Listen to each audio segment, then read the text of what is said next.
that are used in Windows. So first key is F1 display help. Second key is Control plus C or Control plus insert copy the selection item. Control plus X cut the selected item.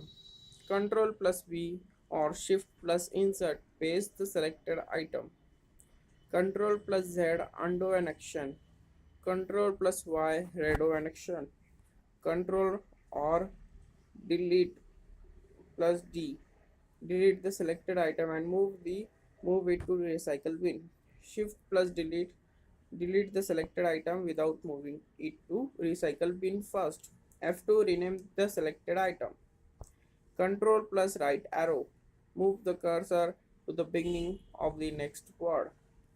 Control plus left arrow. Move the cursor to the beginning of the previous word. Control plus down arrow. Move the cursor to the beginning of the next paragraph. Control plus up arrow. Move the cursor to the beginning of the previous paragraph. Control plus shift and with an arrow key. Select a select a block of text. Shift with an arrow key. Select more than one item in a window or on the desktop, or select text within a document.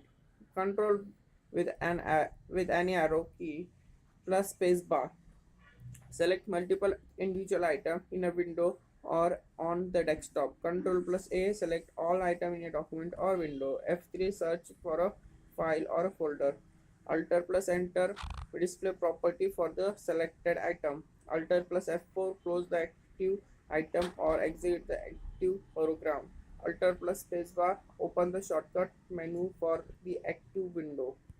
Control plus F4 close the active document in a program that allows you to have a multiple document open simultaneously.